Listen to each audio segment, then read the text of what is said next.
Salut à tous, bienvenue dans cette nouvelle vidéo. On continue notre série de vidéos où on développe un super platformer. De mon côté, comme vous pouvez voir, j'ai ajouté pas mal de fonctionnalités. Déjà, on a des ennemis, on a des collisions avec les ennemis et on peut... Hop, bah là j'ai eu un petit bug, donc on aura un petit bug à régler. J'ai les ennemis qu'on peut donc détruire. On peut récolter comme ça des petits fruits et ça augmente le score en haut. Bon, on a 2-3 petits bugs à régler. Collision avec les ennemis et si je restart là, vous voyez, on peut même voilà, avoir un petit game over. Donc ça, c'est des fonctionnalités qu'on va ajouter par la suite. Là, c'est un développement que je continue de mon côté. Mais ce qu'on va faire aujourd'hui, dans le dernier épisode, on a vu les sauts. Et aujourd'hui, on va voir les doubles sauts. Voilà, comme ceci. Les doubles sauts, donc les priorités par rapport aux sauts.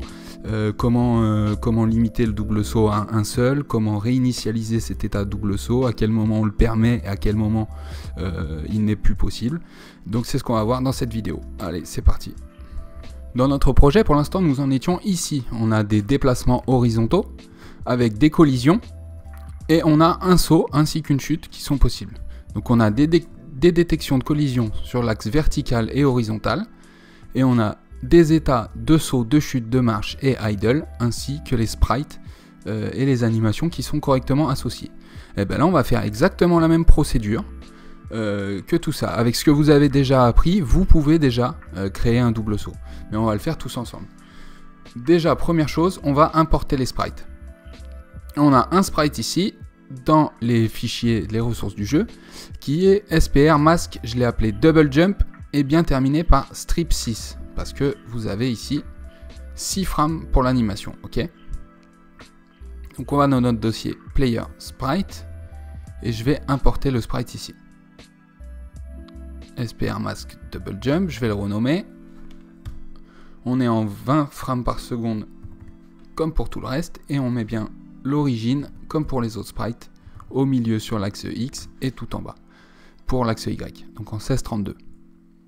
Une fois ceci fait, c'est la même procédure que pour le reste. On va aller dans l'objet Player et on va créer un état qui sera associé au double jump. Donc ici après jump, je crée l'état double jump. Et on va associer ce sprite ici dans dessiner. On va ajouter ici une ligne. Dans le cas où ce serait double jump, SPR mask double jump. J'ai mis un tiret là. Ouais. Ok, donc ça c'est fait. Maintenant c'est dans étape que ça va se passer. Donc pour double sauter, on va avoir le même input ici. Ça va être espace, d'accord ? Donc c'est le même input qui va nous permettre de double sauter. Ici on a un état go to jump, d'accord ? Et bien on va aller à go to double jump. Quelle est la condition pour pouvoir double sauter ? Et bien dans un premier temps, on va simplement mettre la condition d'avoir appuyé sur l'input jump. Donc si input jump, alors on met dans l'état double jump. Comme ça, on aura le sprite et l'animation associés. Et on va redonner une impulsion de saut. Donc on va, comme pour le jump ici, dire que move Y est égal à jump speed. Ok ? Maintenant, si je lance le jeu tout simplement comme ça, et que j'appuie sur espace, vous voyez que mon personnage est directement en double jump. Bon, bah là, il s'est mal comporté, bien évidemment, parce qu'on n'a pas codé le comportement du double jump. Mais en revanche, il a été directement en double jump. Nous, on veut d'abord qu'il saute, et ensuite, quand on rappuie, c'est double jump. Alors pourquoi est-ce qu'il a directement double sauté ? Parce que, quand on a appuyé ici tout en haut sur input jump, d'accord, c'est égal à true. D'accord ? Donc il devrait sauter. If input jump, state est égal à jump. Ok. Mais input jump est toujours égal à true. Donc ici, comme c'est vrai, eh bien il va double sauter. D'accord ? Donc ce qui est bien, c'est de le remettre à 0. Ici, input jump, on dit que c'est faux une fois qu'on a sauté, d'accord ? Donc on saute et on remet cette variable à 0 pour pouvoir permettre de rappuyer par la suite. Et comme elle sera à 0 une fois qu'on aura sauté ici, ce code-là ne sera pas exécuté. Il faudra rappuyer sur la touche pour ressauter. Parce qu'étant donné que si on rappuie sur la touche, ici, on ne sera plus en état idle ou run, mais en état jump, d'accord ? Donc ce code ne s'exécutera pas, mais ce sera celui-là si on a rappuyé une deuxième fois sur la touche. Donc ici, on remet cette variable à 0. Input jump est égal à false. déjà, si je relance le jeu maintenant, si j'appuie qu'une seule fois, voilà, on a un saut normal, d'accord? Et si j'appuie une deuxième fois, là, il double saute. Bon, ben maintenant, on va coder le comportement du double saut. Et pour ça, rien de plus simple. Étant donné que ça va être le même comportement que quand on est dans l'état de jump, d'accord? C'est-à-dire qu'on a une fall speed qui va s'ajouter à move Y, donc on va retomber. On va vérifier s'il y a une collision sur l'axe vertical en haut, pour le faire retomber si jamais en gros la tête se cogne le plafond, d'accord? Et si jamais move Y redevient positif, on le remet dans l'état chute. C'est exactement tout ce qu'on veut en fait dans l'état double jump. Et bien donc ici on va l'ajouter ici. Tout ce code là sera exécuté si tu es dans l'état jump ou si l'état est égal à double jump.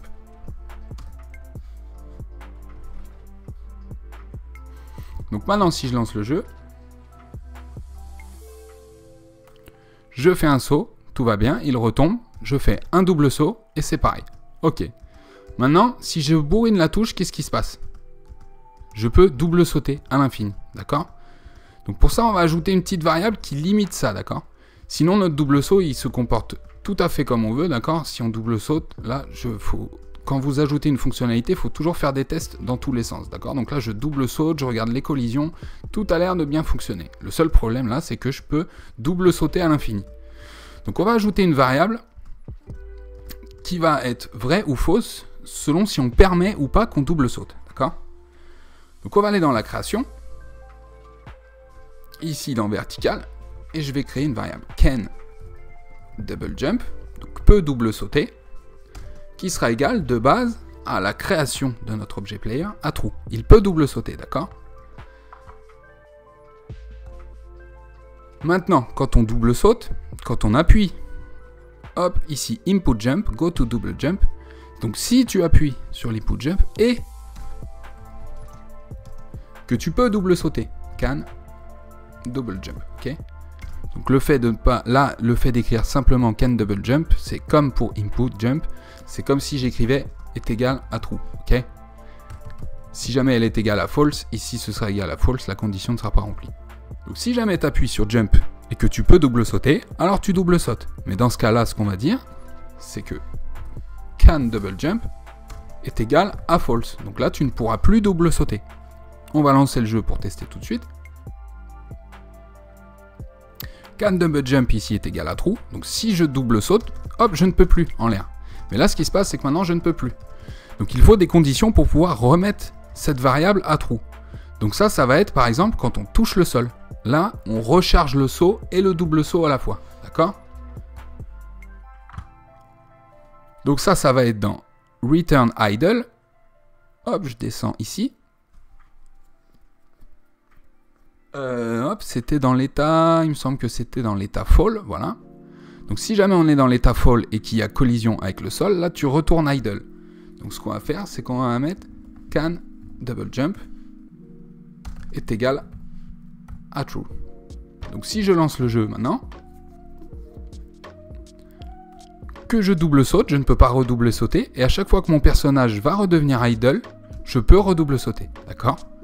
Et il y aura plusieurs autres conditions, quand on va par exemple faire le wall jump, d'accord? Quand le personnage pourra s'agripper au mur, eh bien on pourra redouble sauter aussi. On rechargera cette variable à nouveau, d'accord? Bon ben voilà, vous savez faire un double saut maintenant. On a un personnage qui se comporte convenablement, aucun bug, aucun défaut de collision, c'est parfait, c'est assez dynamique. Voilà, il se déplace bien rapidement.